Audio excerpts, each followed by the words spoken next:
श्री शिवाय नमस्तुभ्यम। हरे कृष्ण। आप सभी का दिन शुभ हो। प्रिय श्रोताओं, आज शिव पुराण की कथा का 12वां दिन है। हम एक ऐसे समय में जी रहे हैं जहां हर कोई कुछ न कुछ बोल रहा है, कभी सोशल मीडिया पर, कभी बहस में, तो कभी जीवन की बेचैनी में। शब्दों का शोर इतना है कि आत्मा की आवाज़ दब चुकी है, परंतु शिव जी कुछ नहीं कहते, वो मौन रहते हैं, क्योंकि उनका मौन ही उनका उत्तर है, उनकी शक्ति है, उनका प्रेम है। और शिव जी का मौन हमें सिखाता है, जब संसार बोलता है तब साधक को सुनना होता है भीतर की बातों को।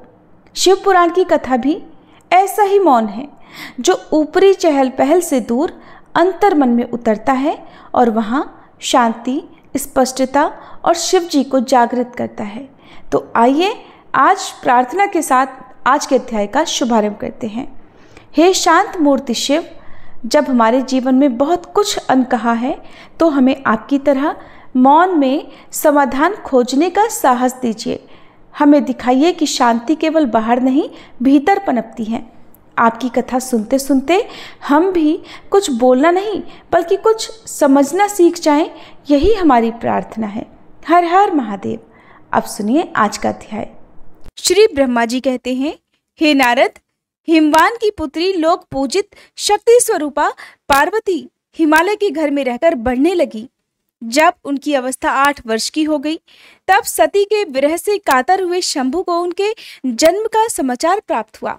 हे मुनि, उस अद्भुत बालिका पार्वती को हृदय में रखकर वे मन ही मन बड़े आनंद का अनुभव करने लगे। इसी बीच में लौकिक गति का आश्रय लेकर शंभु ने अपने मन को एकाग्र करने के लिए तपस्या करने का विचार किया। नंदी आदि कुछ शांत पार्षदों को साथ लेकर वे हिमालय के उत्तम शिखर पर गंगा अवतार नामक तीर्थ में चले आए, जहां पूर्व काल में ब्रह्मधाम से च्युत होकर समस्त पाप राशि का विनाश करने के लिए चली हुई परम पावनी गंगा पहले पहल भूतल पर अवतीर्ण हुई थी। जितेंद्रिय हर ने वहीं रहकर तपस्या आरंभ की। वे आलस्य रहित होकर चेतन, ज्ञान स्वरूप, नित्य, ज्योतिर्मय, निरामय, जगन्मय, चिदानंद स्वरूप, द्वैतहीन तथा आश्रय रहित अपने आत्मभूत परमात्मा का एकाग्र भाव से चिंतन करने लगे। भगवान हर के ध्यान परायण होने पर नंदी और भृंगी आदि कुछ अन्य पार्षदगण भी ध्यान में तत्पर हो गए। उस समय कुछ ही प्रमथगण परमात्मा शंभु की सेवा करते थे। वे सब के सब मौन रहते और एक भी शब्द नहीं बोलते थे, और उनमें से कुछ द्वारपाल हो गए थे। इसी समय गिरिराज हिमवान उस औषधि बहुल शिखर पर भगवान शंकर का शुभागमन सुनकर उनके प्रति आदर की भावना से वहां आए। आकर सेवकों सहित गिरिराज ने भगवान रुद्र को प्रणाम किया, उनकी पूजा की और अत्यंत प्रसन्न हो हाथ जोड़कर उनका सुंदर स्तवन किया। फिर हिमालय ने कहा, हे प्रभु, मेरे सौभाग्य का उदय हुआ है जो आप यहाँ पधारे हैं। आपने मुझे सनात कर दिया है प्रभु। क्यों ना हो, महात्माओं ने ये तो ठीक ही वर्णन किया है कि आप तो दीन वत्सल हैं। आज मेरा जन्म सफल हो गया, आज मेरा जीवन सफल हुआ और आज मेरा सब कुछ सफल हो गया, क्योंकि आपने यहाँ पदार्पण करने का जो कष्ट उठाया है। हे महेश्वर, आप मुझे अपना दास समझकर शांत भाव से मुझे सेवा के लिए आज्ञा दीजिए। मैं बड़ी प्रसन्नता से अनन्य चित्त होकर आपकी सेवा करूंगा। श्री ब्रह्मा जी कहते हैं, हे नारद, गिरिराज का ये वचन सुनकर महेश्वर ने किंचित आंखें खोली और सेवकों सहित हिमवान को देखा।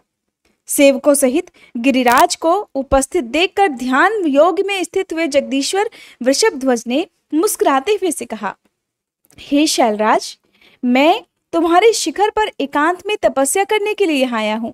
तुम ऐसा प्रबंध करो जिससे कोई भी मेरे निकट ना आ सके। तुम महात्मा हो, तपस्या के धाम हो तथा मुनियों, देवताओं, राक्षसों और अन्य महात्माओं को भी सदा आश्रय देने वाले हो। द्विज आदि का तुम्हारे ऊपर सदा ही निवास रहता है। तुम गंगा जी से अभिषिक्त होकर सदा के लिए पवित्र हो गए हो। दूसरों का उपकार करने वाले तथा संपूर्ण पर्वतों के सामर्थ्यशाली राजा हो। हे गिरिराज, मैं यहाँ गंगावतरण स्थल में तुम्हारे आश्रित होकर आत्म संयम पूर्वक बड़ी प्रसन्नता के साथ तपस्या करूंगा। हे शैलराज, हे गिरिश्रेष्ठ, जिस साधन से मेरी यहाँ तपस्या बिना किसी विघ्न बाधा के प्रारंभ रह सके, उसे इस समय प्रयत्न पूर्वक करो। हे गिरिराज, यही मेरी सबसे बड़ी सेवा होगी। तुम अपने घर जाओ और मैंने जो कुछ कहा है उसका उत्तम प्रीति से यत्न पूर्वक प्रबंध करो। श्री ब्रह्मा जी कहते हैं, हे नारद, ऐसा कहकर सृष्टिकर्ता जगदीश्वर भगवान शंभु मौन हो गए। उस समय गिरिराज ने शंभु से प्रेम पूर्वक ये बात कही, हे जगन्नाथ, हे परमेश्वर, आज मैंने अपने प्रदेश में स्थित हुए आपका स्वागत पूर्वक पूजन किया है। यही मेरे लिए महान सौभाग्य की बात है। अब आपसे और क्या प्रार्थना करूं? हे महेश्वर, कितने ही देवता बड़े बड़े यत्न का आश्रय लेकर महान तपस्या करके भी आपको नहीं प्राप्त कर पाते। वे ही आप यहाँ स्वयं उपस्थित हो गए।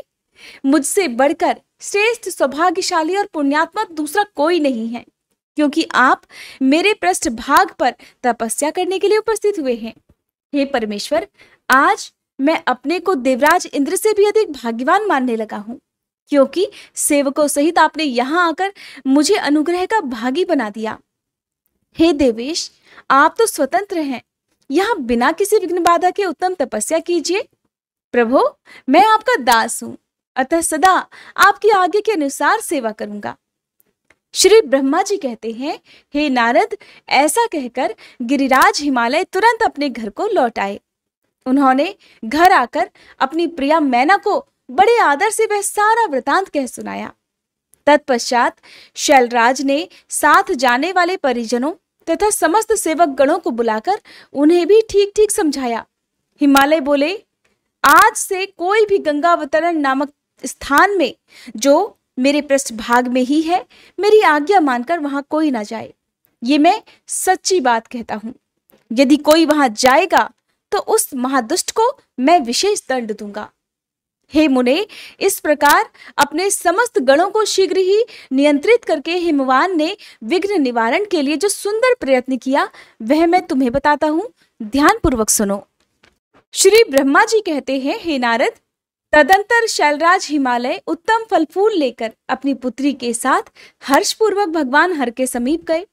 वहां जाकर उन्होंने ध्यान परायण त्रिलोकीनाथ शिव को प्रणाम किया और अपनी अद्भुत कन्या काली को हृदय से उनकी सेवा में अर्पित कर दिया। फल फूल आदि सारी सामग्री उनके सामने रखकर पुत्री को आगे करके शैलराज ने शंभु से कहा, हे भगवान, मेरी पुत्री आप भगवान चंद्रशेखर की सेवा करने के लिए उत्सुक है, अतः आपके आराधन की इच्छा से मैं इसको साथ लेकर आया हूं। ये अपनी दो सखियों के साथ सदा आप शंकर की सेवा में ही रहे। हे नाथ, यदि आपका मुझ पर अनुग्रह है तो इस कन्या को सेवा के लिए आज्ञा दीजिए। तब भगवान शंकर ने उस परम मनोहर कामरूपिणी कन्या को देखकर आंखें मूंद ली और अपने त्रिगुणातीत अविनाशी परम तत्वमय उत्तम रूप का ध्यान आरंभ किया। उस समय सर्वेश्वर और सर्वव्यापी जटाजूटधारी वेदांत वेद्य चंद्रकला विभूषण शंभु उत्तम आसन पर बैठकर नेत्र बंद किए ध्यान में ही लग गए। ये देखकर हिमालय ने मस्तक झुकाकर पुनः उनके चरणों में प्रणाम किया। यद्यपि उनके हृदय में दीनता नहीं थी, तब भी वे उस समय संशय में पड़ गए कि न जाने भगवान मेरी प्रार्थना को स्वीकार करेंगे भी या नहीं। वक्ताओं में श्रेष्ठ गिरिराज हिमवान ने जगत के एकमात्र बंधु भगवान शिव से तब इस प्रकार कहा, हे देवाधिदेव, हे महादेव, हे करुणाकर, हे शंकर, हे विभो, मैं आपकी शरण में आया हूँ। आंखें खोलकर मेरी ओर देखिए प्रभु। हे शिव, हे शर्व, हे महेशान, जगत को आनंद प्रदान करने वाले प्रभु। हे महादेव, आप तो संपूर्ण आपत्तियों का निवारण करने वाले हैं। मैं आपको प्रणाम करता हूँ। हे स्वामिन, हे प्रभु, मैं अपनी इस पुत्री के साथ प्रतिदिन आपका दर्शन करने के लिए आऊंगा, इसके लिए आदेश दीजिए। उनकी ये बात सुनकर देवाधिदेव महेश्वर ने आंखें खोलकर ध्यान छोड़ दिया और फिर कुछ सोच विचार कर कहने लगे, हे गिरिराज, तुम अपनी इस कुमारी कन्या को घर में रखकर ही नित्य मेरे दर्शन को आ सकते हो, अन्यथा मेरा दर्शन नहीं हो सकता। महेश्वर की ऐसी बात सुनकर शिवा के पिता हिमवान मस्तक झुकाकर उन भगवान शिव से बोले, हे प्रभु, ये तो बताइए, किस कारण से मैं इस कन्या के साथ आपके दर्शन के लिए नहीं आ सकता? क्या ये आपकी सेवा के योग्य नहीं है? फिर इसे नहीं लाने का क्या कारण है, ये मेरी समझ में नहीं आता प्रभु। ये सुनकर भगवान वृषभध्वज शंभु हंसने लगे और विशेषतः दुष्ट योगियों को लोकाचार का दर्शन कराते हुए वे हिमालय से बोले, हे शैलराज, ये कुमारी सुंदर कटी प्रदेश से सुशोभित, तनवंगी, चंद्रमुखी और शुभ लक्षणों से संपन्न है और इसीलिए इसे मेरे समीप तुम्हें नहीं लाना चाहिए। इसके लिए मैं तुम्हें बारंबार रोकता हूँ। वेद के पारंगत विद्वानों ने नारी को माया रूपिणी कहा है। विशेषतः युवती स्त्री तो तपस्वी जनों के तप में विघ्न डालने वाली ही होती है।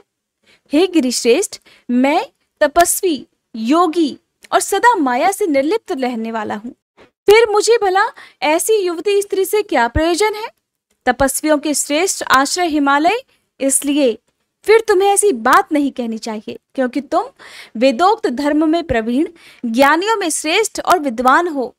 हे अचलराज, स्त्री के संग से मन में शीघ्र ही विषय वासना उत्पन्न हो जाती है, उससे वैराग्य नष्ट होता है और वैराग्य न होने से पुरुष उत्तम तपस्या से भ्रष्ट हो जाता है। इसलिए हे शैल, तपस्वी को स्त्रियों का संग नहीं करना चाहिए, क्योंकि स्त्री महाविषय वासना की जड़ और ज्ञान वैराग्य का विनाश करने वाली होती है। श्री ब्रह्मा जी कहते हैं, हे नारद, इस तरह की बहुत सी बातें कहकर महायोग शिरोमणि भगवान महेश्वर मौन हो गए। देवर्षि, शंभु का यह निरामय, निष्प्रह और निष्ठुर वचन सुनकर काली के पिता हिमवान चकित, कुछ कुछ व्याकुल होकर मौन हो गए। तपस्वी शिव की कही हुई बात सुनकर गिरिराज हिमवान को चकित हुआ जानकर भवानी पार्वती उस समय भगवान शिव को प्रणाम करके विशद वचन से बोली। देवी पार्वती कहने लगी, हे योगिन, आपने तपस्वी होकर गिरिराज से ये क्या बात कह डाली? हे प्रभु, आप ज्ञान विशारद हैं, तब भी आप अपनी बात का उत्तर मुझसे सुनिए। हे शंभो, आप तप शक्ति से संपन्न होकर ही बड़ा भारी तप करते हैं। उस शक्ति के कारण ही आप महात्मा को तपस्या करने का विचार हुआ है। सभी कर्मों को करने की जो वह शक्ति है, उसे ही प्रकृति जानना चाहिए। प्रकृति से ही सबकी सृष्टि, पालन और संहार होते हैं। हे भगवान, आप कौन हैं और सूक्ष्म प्रकृति क्या है, इसका विचार कीजिए। प्रकृति के बिना लिंग रूपी महेश्वर कैसे हो सकते हैं? आप सदा प्राणियों के लिए जो अर्चनीय, वंदनीय और चिंतनीय है, वह प्रकृति के ही कारण है। इस बात को हृदय से विचार कर ही आपको जो कहना हो वह सब कहिए। श्री ब्रह्मा जी कहते हैं, हे नारद, पार्वती जी के इस वचन को सुनकर महती लीला करने में लगे हुए प्रसन्नचित महेश्वर हंसकर बोले। महेश्वर ने कहा, मैं उत्कृष्ट तपस्या द्वारा ही प्रकृति का नाश करता हूँ और तत्वतः प्रकृति रहित शंभु के रूप में स्थित होता हूँ। अतः सत्पुरुषों को कभी या कहीं भी प्रकृति का संग्रह नहीं करना चाहिए, लोकाचार से दूर और निर्विकार रहना चाहिए। नारद, जब शंभु ने लौकिक व्यवहार के अनुसार ये बात कही, तब देवी पार्वती अर्थात काली मन ही मन हंसकर मधुर वाणी में बोली। काली ने कहा, हे कल्याणकारी प्रभु, हे योगिन, आपने जो बात कही है वह वाणी प्रकृति नहीं है। अगर ऐसा है तो फिर आप उससे परे क्यों नहीं हो गए? क्यों प्रकृति का सहारा लेकर बोलने लगे? इन सब बातों का विचार करके तात्विक दृष्टि से जो यथार्थ बात हो उसी को कहना चाहिए। ये सब कुछ सदा प्रकृति से बंधा हुआ है, इसलिए आपको न तो बोलना चाहिए और न कुछ करना ही चाहिए, क्योंकि कहना और करना सब व्यवहार प्राकृत ही है। आप अपनी बुद्धि से इसको समझिए। आप जो कुछ सुनते, खाते, देखते और करते हैं वह सब प्रकृति का ही कार्य है। हे योगीश्वर, बहुत कहने से क्या लाभ, मेरी उत्तम बात सुनिए। मैं प्रकृति हूँ, आप पुरुष हैं, ये सत्य है और सत्य है और इसमें कोई भी संशय नहीं। मेरे अनुग्रह से ही आप सगुण और साकार माने गए हैं। मेरे बिना तो हे प्रभु आप निरीह हैं, कुछ भी नहीं कर सकते। आप जितेंद्रिय होने पर भी प्रकृति के अधीन होकर सदा नाना प्रकार के कर्म करते रहते हैं, फिर निर्विकार कैसे हैं और मुझसे लिप्त कैसे नहीं? हे शंकर, हे भोलेनाथ, यदि आप प्रकृति से परे हैं और यदि आपका ये कथन सत्य है तो आपको मेरे समीप रहने पर भी डरना नहीं चाहिए। श्री ब्रह्मा जी कहते हैं, पार्वती जी का ये सांख्य शास्त्र के अनुसार कहा हुआ वचन सुनकर भगवान शिव वेदांत मत में स्थित होकर उनसे यों बोले। भगवान शिव कहने लगे, सुंदर भाषण करने वाली हे गिरिजे, यदि तुम सांख्य मत को धारण करके ऐसी बात कहती हो तो प्रतिदिन मेरी सेवा करो, परंतु वह सेवा शास्त्र निषिद्ध नहीं होनी चाहिए। गिरिजा से ऐसा कहकर भक्तों पर अनुग्रह और उनका मनोरंजन करने वाले भगवान शिव हिमवान से कहने लगे। भगवान शिव ने कहा, हे गिरिराज, मैं यही तुम्हारे अत्यंत रमणीय श्रेष्ठ शिखर की भूमि पर उत्तम तपस्या तथा अपने आनंदमय परमार्थ रूप का विचार करता हुआ विचरूंगा। हे पर्वतराज, आप मुझे यहाँ तपस्या करने की अनुमति दीजिए। आपकी आज्ञा के बिना कोई भी यहाँ तप नहीं कर सकता। देवाधिदेव शूलधारी भगवान शिव का ये कथन सुनकर हिमवान ने उन्हें प्रणाम करके कहा, हे महादेव, देवता, असुर और मनुष्यों सहित संपूर्ण जगत तो आपका ही है। मैं तुच्छ होकर आपसे क्या कहूं? श्री ब्रह्मा जी कहते हैं, नारद, गिरिराज हिमालय के ऐसा कहने पर लोक कल्याणकारी भगवान शंकर हंस पड़े और आदर पूर्वक उनसे बोले, अब तुम जाओ। शंकर जी की आज्ञा पाकर हिमवान अपने घर लौट गए। वे गिरिजा के साथ प्रतिदिन उनके दर्शन करने के लिए आते थे। काली अपने पिता के बिना भी दोनों सखियों के साथ नित्य शंकर जी के पास जाती और भक्ति पूर्वक उनकी सेवा में लगी रहती।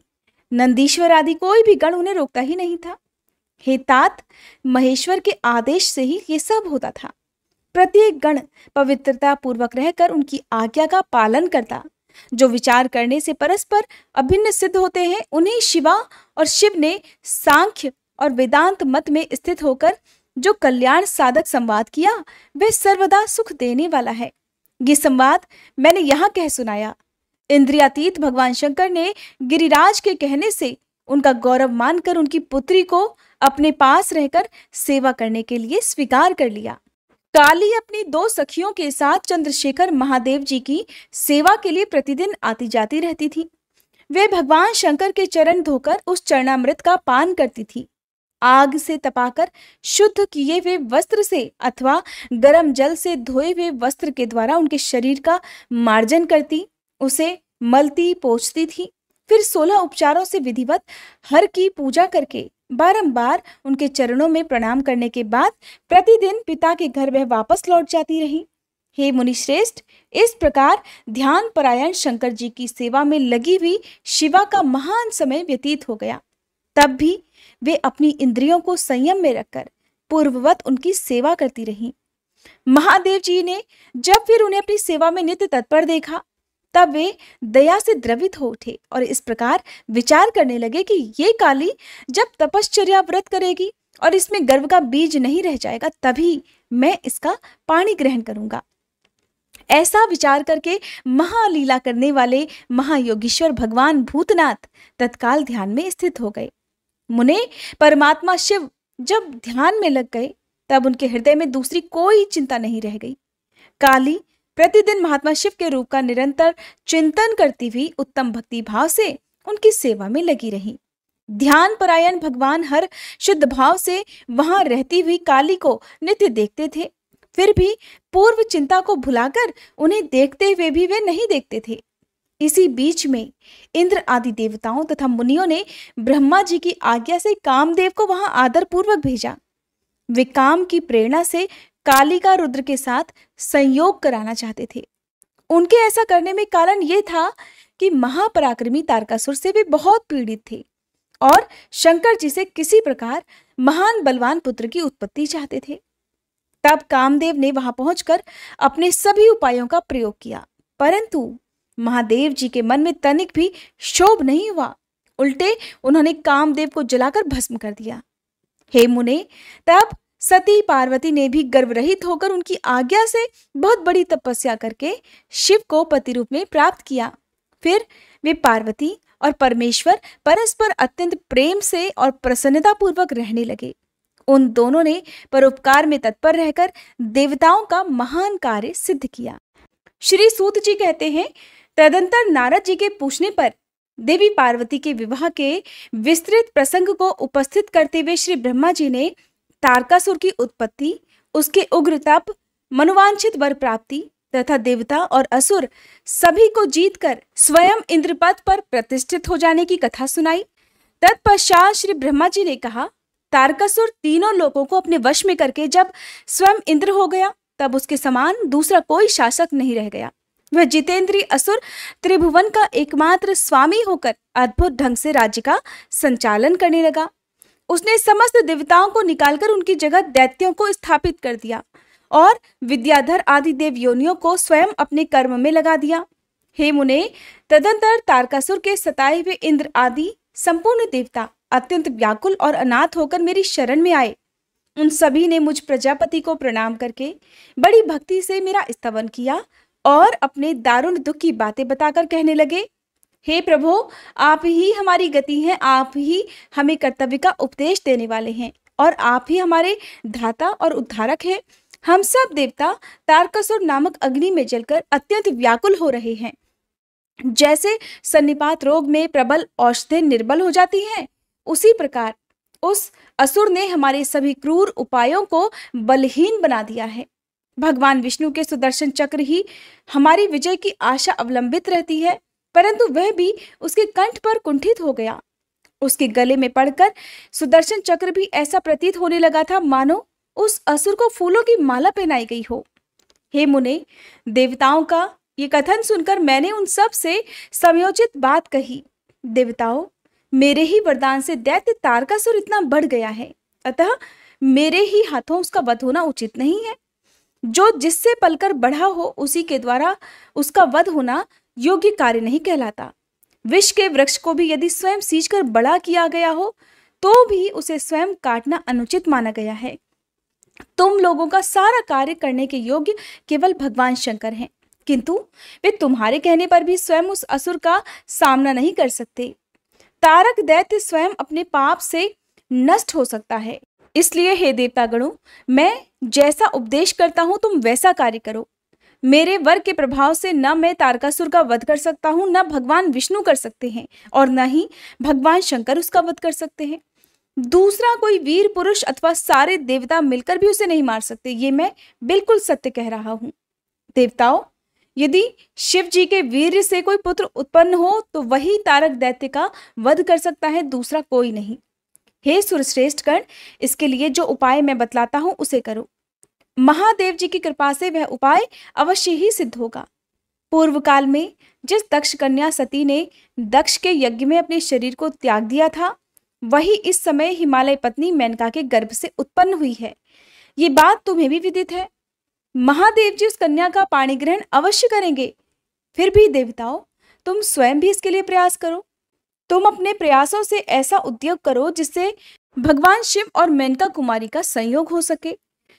गिरिराज की पुत्री वे पार्वती इस समय युवावस्था में प्रवेश कर चुकी हैं और हिमालय पर तपस्या में लगे हुए महादेव जी की प्रतिदिन सेवा करती हैं।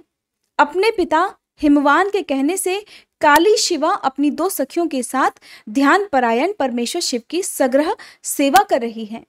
तीनों लोकों में सबसे अधिक सुंदरी देवी पार्वती शिव जी के सामने रहकर प्रतिदिन उनकी पूजा करती हैं। फिर भी वे ध्यान मग्न महेश्वर मन से भी ध्यानहीन स्थिति में नहीं आते, अर्थात ध्यान भंग करके पार्वती जी की ओर देखने का विचार तक मन में नहीं लाते। देवताओं, चंद्रशेखर शिव जिस प्रकार काली को अपनी भार्या बनाने की इच्छा करे, वैसा ही प्रयास तुम लोग शीघ्र ही प्रयत्न पूर्वक करो। मैं उस दैत्य के स्थान पर जाकर तारकासुर को बुरे हट से हटाने की चेष्टा करूंगा। अतः अब तुम लोग अपने अपने स्थानों को जाओ। हे नारद, देवताओं से ऐसा कहकर मैं शीघ्र ही तारकासुर से मिला और बड़े प्रेम से बुलाकर मैंने उससे इस प्रकार कहा, हे तारक, ये स्वर्ग हमारे तेज का सार तत्व है, परंतु तुम यहाँ के राज्य का पालन कर रहे हो, जिसके लिए तुमने उत्तम तपस्या की थी, उससे अधिक चाहने लगे हो। मैंने तुम्हें इससे छोटा ही वर दिया था। स्वर्ग का राज्य तो मैंने कदापि तुम्हें नहीं दिया था, इसलिए तुम स्वर्ग को छोड़कर पृथ्वी लोक पर राज्य करो। हे असुर श्रेष्ठ, देवताओं के योग्य जितने भी कार्य हैं वे सब तुम्हें वहीं सुलभ होंगे, इसमें अन्यथा विचार करने की कोई आवश्यकता नहीं है। ऐसा कहकर उस असुर को समझाने के बाद मैं शिवा और शिव का स्मरण करके वहां से अंतर्ध्यान हो गया। तारकासुर भी स्वर्ग को छोड़कर पृथ्वी पर आ गया और शोणितपुर में रहकर वह राज्य करने लगा। फिर सब देवता भी मेरी बात सुनकर मुझे प्रणाम करके देवराज इंद्र के साथ प्रसन्नता पूर्वक बड़ी ही सावधानी के साथ इंद्रलोक में गए। वहां जाकर परस्पर मिलकर आपस में सलाह करके वे सब देवता देवराज इंद्र से प्रेम पूर्वक कहने लगे कि हे भगवान, शिव जी की शिवा में जैसी भी काम मूलक रुचि हो, वैसा ब्रह्मा जी का बताया हुआ सारा प्रयास आपको करना चाहिए। इस प्रकार देवराज इंद्र से संपूर्ण वृतांत निवेदन करके वे देवता प्रसन्नता पूर्वक सब और अपने अपने स्थान पर चले गए। श्री ब्रह्मा जी कहते हैं, हे नारद, देवताओं के चले जाने पर दुरात्मा तारक दैत्य से पीड़ित हुए देवराज इंद्र ने कामदेव का स्मरण किया। कामदेव तत्काल वहां आ पहुंचे। तब देवराज इंद्र ने मित्रता का धर्म बतलाते हुए कामदेव से कहा, हे मित्र, काल वशात मुझ पर असाध्य दुख आ पड़ा है, उसे तुम्हारे बिना कोई भी दूर नहीं कर सकता। दाता की परीक्षा दुर्भिक्ष में, शूरवीर की परीक्षा रणभूमि में, मित्र की परीक्षा आपत्ति काल में और स्त्रियों के कुल की परीक्षा पति के असमर्थ हो जाने पर होती है। अतः हितात संकट पड़ने पर विनय की परीक्षा होती है और परोक्ष में सत्य और उत्तम स्नेह की अन्यथा नहीं होती। ये मैंने एकदम सच्ची बात कही है। हे मित्रवर, इस समय मुझ पर जो विपत्ति आई है उसका निवारण दूसरे किसी से नहीं हो सकता। अतः आज तुम्हारी परीक्षा हो जाएगी। ये कार्य केवल मेरा ही है और मुझे ही सुख देने वाला है, ऐसी बात नहीं है, अपितु ये तो समस्त देवता आदि का कार्य है और इसमें कोई संशय नहीं है। देवराज की बात सुनकर कामदेव मुस्कुराए और प्रेम पूर्वक गंभीर वाणी में कहने लगे, देवराज, आप ऐसी बातें क्यों कहते हैं? मैं आपको उत्तर नहीं दे रहा हूं, केवल आवश्यक निवेदन मात्र कर रहा हूं। इस लोक में कौन उपकारी मित्र है और कौन बनावटी, ये केवल स्वयं देखने की वस्तु है, कहने की नहीं। जो संकट के समय बहुत बहुत बातें करता है वो काम क्या करेगा? फिर भी महाराज, हे प्रभु, मैं कुछ कहता हूं, उसे सुनिए। हे मित्र, जो आपके इंद्रप्रस्थ को छीनने के लिए दारुण तपस्या कर रहा है, आपके उस शत्रु को मैं सर्वथा तपस्या से भ्रष्ट कर दूंगा। जो काम जिससे पूरा हो सके बुद्धिमान पुरुष उसे उसी काम में लगाए। मेरे योग्य जो भी कार्य हो वो सब आप मेरे जिम्मे कीजिए। श्री ब्रह्मा जी कहते हैं, कामदेव का ये कथन सुनकर देवराज इंद्र बड़े प्रसन्न हुए। वे कामिनियों को सुख देने वाले काम को प्रणाम करके उससे इस प्रकार कहने लगे कि हे तात, हे मनोभव, मैंने अपने मन में जिस कार्य को पूर्ण करने का उद्देश्य रखा है उसे सिद्ध करने में केवल तुम ही समर्थ हो। दूसरे किसी से उस कार्य का होना संभव ही नहीं है। हे मित्रवर, हे मनोभव काम, जिसके लिए आज तुम्हारे सहयोग की अपेक्षा हुई है, अब उसे ठीक ठाक बता रहा हूं, सुनो। तारक नाम से प्रसिद्ध जो महान दैत्य है वह ब्रह्मा जी का अद्भुत वरदान पाकर अजेय हो गया है और सभी को दुख दे रहा है। वह सारे संसार को पीड़ा दे रहा है। उसके द्वारा बारंबार धर्म का नाश हुआ है। उससे समस्त देवता और समस्त ऋषिगण बड़े दुखी हैं। संपूर्ण देवताओं ने पहले उसके साथ अपनी पूरी शक्ति लगाकर युद्ध किया था, फिर उसके ऊपर सबके अस्त्र शस्त्र निष्फल हो गए। जल के स्वामी वरुण का पाश टूट गया। श्री हरि का सुदर्शन चक्र भी वहां सफल नहीं हो पाया। श्री विष्णु ने उसके कंठ पर चक्र चलाया किंतु वह वहां कुंठित हो गया। ब्रह्मा जी ने महायोगीश्वर भगवान शंभु के वीर्य से उत्पन्न हुए बालक के हाथों इस दुरात्मा दैत्य की मृत्यु बताई है और ये कार्य तुम्हें अच्छी तरह और प्रयत्न पूर्वक करना है। हे मित्रवर, उसके हो जाने से हम देवताओं को बड़ा सुख मिलेगा। भगवान शंभु गिरिराज हिमालय पर उत्तम तपस्या में लीन हैं। वे हमारे भी प्रभु हैं, कामना के वश में नहीं हैं, स्वतंत्र परमेश्वर हैं। मैंने सुना है कि गिरिराज नंदनी पार्वती पिता की आज्ञा पाकर अपनी 2 सखियों के साथ उनके समीप रहकर उनकी सेवा में रहती हैं। उनका ये प्रयत्न महादेव जी को पति रूप में प्राप्त करने के लिए ही है, परंतु भगवान शिव अपने मन को संयम नियम से वश में रखते हैं। अतः हे कामदेव, जिस तरह भी उनकी पार्वती जी में अत्यंत रुचि हो जाए तुम्हें वैसा ही प्रयास करना है। ये कार्य करके तुम कृतार्थ हो जाओगे और हमारा भी सारा दुख नष्ट हो जाएगा। इतना ही नहीं हे कामदेव, समस्त लोकों में तुम्हारा स्थायी प्रताप फैल जाएगा। श्री ब्रह्मा जी कहते हैं, नारद, इंद्र के ऐसा कहने पर कामदेव का मुखारविंद प्रसन्नता से खिल उठा। उसने देवराज से प्रेम पूर्वक कहा, मैं इस कार्य को करूंगा, इसमें कोई संशय नहीं।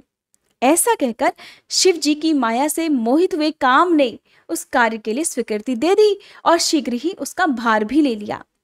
तब वह अपनी पत्नी रति और वसंत को साथ लेकर बड़ी प्रसन्नता के साथ उस स्थान पर गए जहां साक्षात योगीश्वर भगवान शिव उत्तम तपस्या कर रहे थे। श्री ब्रह्मा जी कहते हैं, हे मुने, काम अपने साथी वसंत आदि को लेकर वहां पहुंचा।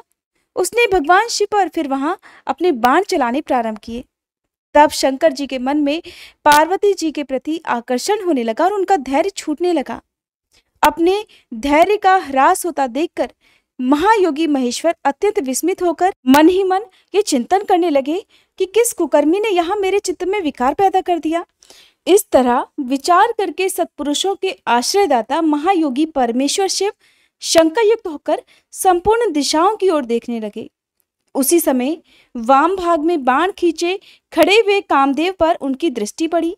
वह मूर्छित मदन अपनी शक्ति के घमंड में भगवान शिव पर अपने काम बाण चलाना चाहता था। उस पर दृष्टि पड़ते ही परमात्मा गिरीश को तत्काल रोष चढ़ाया। मुने, उधर आकाश में बाण सहित धनुष लिए खड़े हुए कामदेव ने भगवान शंकर पर अपना अमोघ अस्त्र छोड़ दिया, जिसका निवारण करना बहुत ही कठिन था। परंतु परमात्मा शिव पर वह अमोघ अस्त्र भी मोघ हो गया, अर्थात व्यर्थ हो गया। क्रोधित हुए परमेश्वर के पास जाते ही वह शांत हो गया। भगवान शिव पर अपने अस्त्र के व्यर्थ हो जाने पर कामदेव को बड़ा भय हुआ। भगवान मृत्युंजय को सामने देखकर वह कांप उठा और इंद्र आदि सभी देवताओं का स्मरण करने लगा। हे मुनिश्रेष्ठ, अपना प्रयास निष्फल हो जाने पर कामदेव भय से व्याकुल हो उठा था। मुनीश्वर, कामदेव के स्मरण करने पर वे इंद्र आदि सभी देवता वहां पहुंचे और शंभु को प्रणाम करके उनकी स्तुति करने लगे। देवता स्तुति कर ही रहे थे कि कुपित हुए भगवान हर के ललाट के मध्य भाग में स्थित तृतीय नेत्र से बड़ी भारी आग तत्काल प्रकट होकर निकली। उसकी ज्वालाएं ऊपर की ओर उठ रही थी। वह आग धू धू करके जलने लगी। उसकी प्रभा प्रलयाग्नि के समान जान पड़ती थी। वह आग तुरंत ही आकाश में उछली और पृथ्वी पर गिर पड़ी। फिर अपने चारों ओर चक्कर काटती हुई धराशायिनी हो गई। साधो भगवान, क्षमा कीजिए, क्षमा कीजिए। ये बात जब तक देवताओं के मुख से निकले तब तक ही उस आग ने कामदेव को जलाकर भस्म कर दिया। उस वीर कामदेव के मारे जाने पर देवताओं को बड़ा दुख हुआ। वे सभी व्याकुल होकर, हाय, ये क्या हुआ, ऐसा कहकर जोर जोर से चित्कार करते हुए रोने बिलखने लगे।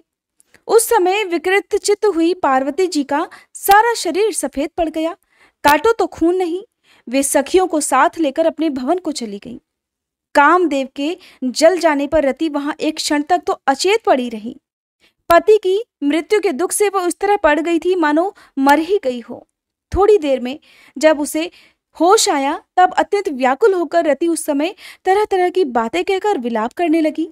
रति बोली, हाय, मैं क्या करूं, कहाँ जाऊं? देवताओं ने ये क्या कर दिया? मेरे उद्दंड स्वामी को बुलाकर नष्ट करा दिया। हाय हाय, हा नाथ, स्मर स्वामिन, हे प्राण प्रिय, हा मुझे सुख देने वाले प्रियतम, हा प्राणनाथ, ये क्या हो गया? श्री ब्रह्मा जी कहते हैं, हे नारद, इस प्रकार रोती बिलखती और अनेक प्रकार की बातें कहती हुई रति हाथ पैर पटकने और अपने सिर के बालों को नोचने लगी। उस समय उसका विलाप सुनकर वहां रहने वाले समस्त वनवासी जीव तथा वृक्ष आदि स्थावर प्राणी भी अत्यंत दुखी हो गए। इसी बीच में इंद्र आदि संपूर्ण देवता महादेव जी का स्मरण करते हुए रति को आश्वासन देकर इस प्रकार बोले, तुम काम के शरीर का थोड़ा सा भस्म लेकर उसे यत्नपूर्वक रखो और भय छोड़ दो। हम सब के स्वामी महादेव जी कामदेव को पुनः जीवित कर देंगे और तुम फिर से अपनी प्रियतम को प्राप्त कर लोगी। कोई किसी को न तो सुख देने वाला है और न ही कोई दुख देने वाला है। सब लोग अपनी अपनी करनी का फल भोगते हैं। तुम देवताओं को दोष देकर व्यर्थ शोक करती हो। इस प्रकार रति को आश्वासन देकर सभी देवतागण भगवान शिव के पास आए और उन्हें भक्ति भाव से प्रसन्न करके इस प्रकार कहने लगे, हे भगवान, शरणागत वत्सल महेश्वर, आप कृपा करके हमारे इस शुभ वचन को सुनिए। हे शिव शंकर, आप कामदेव की करतूत पर भली भांति प्रसन्नता पूर्वक विचार तो कीजिए। हे महेश्वर, काम ने जो यह कार्य किया है इसमें इसका कोई स्वार्थ नहीं था। दुष्ट तारकासुर से पीड़ित हुए हम सब देवताओं ने मिलकर ही उससे ये काम कराया है। हे नाथ, हे शिव शंकर, इसे आप अन्यथा मत समझिए।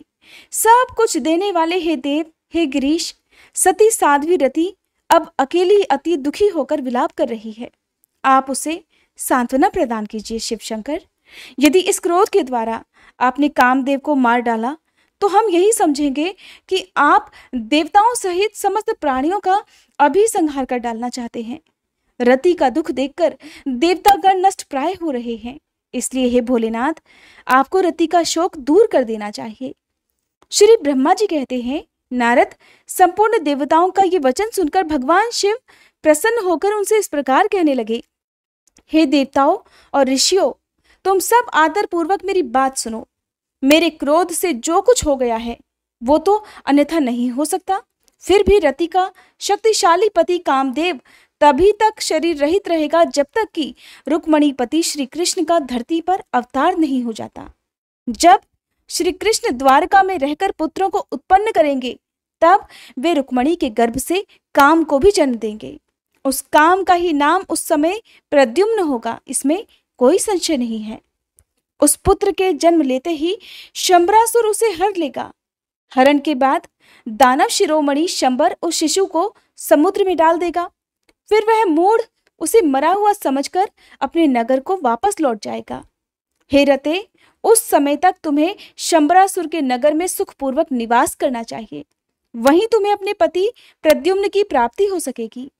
वहां तुमसे मिलकर काम युद्ध में शंबरासुर का वध करेगा और सुखी हो जाएगा।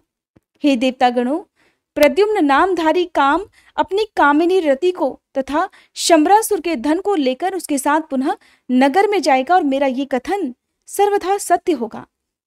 श्री ब्रह्मा जी कहते हैं, नारद, भगवान शिव की ये बात सुनकर देवताओं के चित्त में कुछ उल्लास हुआ और वे उन्हें प्रणाम करके दोनों हाथ जोड़कर विनीत भाव से इस प्रकार बोले, हे देवाधिदेव महादेव, हे करुणा सागर, हे प्रभु, आप कामदेव को शीघ्र जीवन दान दीजिए तथा रति के प्राणों की भी रक्षा कीजिए। देवताओं की यह बात सुनकर सबके स्वामी करुणा सागर परमेश्वर शिव पुनः प्रसन्न होकर बोले, हे देवताओं, मैं बहुत प्रसन्न हूं। मैं काम को सबके हृदय में जीवित कर दूंगा। वह सदा मेरा गण होकर विहार करेगा। अब आप सभी अपने अपने स्थान को जाओ। मैं तुम्हारे दुख का सर्वथा नाश करूंगा। ऐसा कहकर रुद्रदेव उस समय स्तुति करने वाले देवताओं के देखते ही देखते अंतर ध्यान हो गए। देवताओं का विस्मय और दुख दूर हो गया और वे सब के सब प्रसन्न हो गए। हे मुने, तदंतर रुद्र की बात पर विश्वास करके स्थिर रहने वाले देवता रति को उनका कथन सुनाकर आश्वासन देकर अपने अपने स्थानों को चले गए। हे मुनीश्वर, काम पत्नी रति शिव के बताए हुए शंबर नगर को चली गई तथा रुद्रदेव ने जो समय बताया था उसकी प्रतीक्षा करने लगी। श्री ब्रह्मा जी कहते हैं, हे नारद, जब भगवान रुद्र के तीसरे नेत्र से प्रकट हुई अग्नि ने कामदेव को शीघ्र जलाकर भस्म कर दिया, तब वह बिना किसी प्रयोजन के ही प्रज्वलित होकर सब ओर फैलने लगी। इससे चराचर प्राणियों सहित तीनों लोकों में महान हाहाकार मच गया। हे तात, संपूर्ण देवता और ऋषि तुरंत मेरी शरण में आए। उन सब ने अत्यंत व्याकुल होकर मस्तक झुकाकर दोनों हाथ जोड़कर मुझे प्रणाम किया और मेरी स्तुति करके वह दुख निवेदन किया। वह सुनकर मैं भगवान शिव का स्मरण करके उसके हेतु का भली भांति विचार कर तीनों लोकों की रक्षा करने के लिए विनीत भाव से वहां पहुंच गया। वहां अग्नि ज्वाल मालाओं से अत्यंत उद्दीप्त जगत को जला देने के लिए वह अग्नि तैयार थी, परंतु भगवान शिव की कृपा से प्राप्त हुए उत्तम तेज के द्वारा मैंने उसे तत्काल स्तंभित कर दिया। हे मुने, त्रिलोकी को दग्ध करने की इच्छा रखने वाली उस क्रोधमय अग्नि को मैंने एक ऐसे घोड़े के रूप में परिणत कर दिया जिसके मुख से सौम्य ज्वाला प्रकट हो रही थी। भगवान शिव की इच्छा से उस वाड़व शरीर अर्थात घोड़े वाले शरीर वाली अग्नि को लेकर मैं लोकहित के लिए समुद्र तट पर गया। हे मुने, मुझे आया देखकर समुद्र एक दिव्य पुरुष का रूप धारण करके हाथ जोड़ खड़े हुए मेरे पास आया।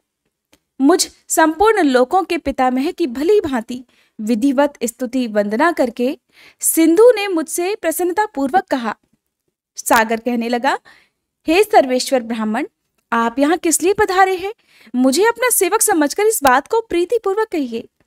सागर की बात सुनकर भगवान शंकर का स्मरण करके और लोकहित का ध्यान रखते हुए मैंने उससे बड़ी प्रसन्नता के साथ कहा, तात समुद्र, तुम बड़े बुद्धिमान और संपूर्ण लोकों के हितकारी हो।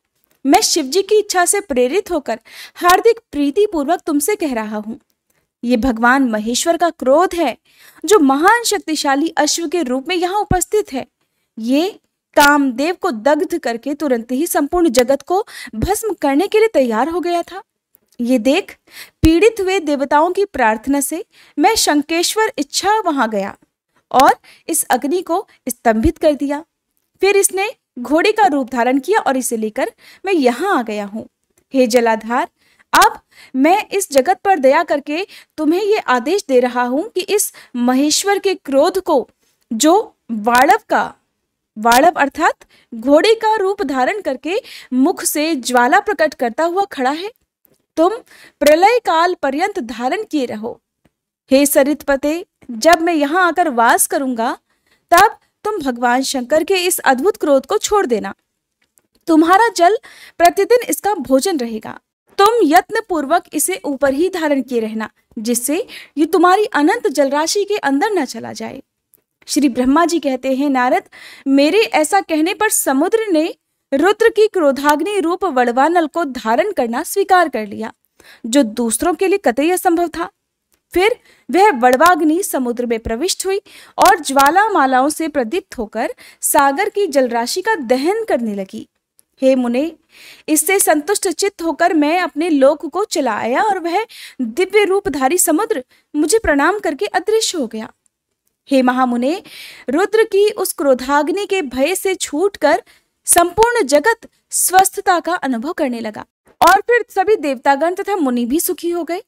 नारद जी कहने लगे, हे दयानिधे, मदन दहन अर्थात समुद्र दहन के पश्चात गिरिराज नंदनी पार्वती देवी ने क्या किया?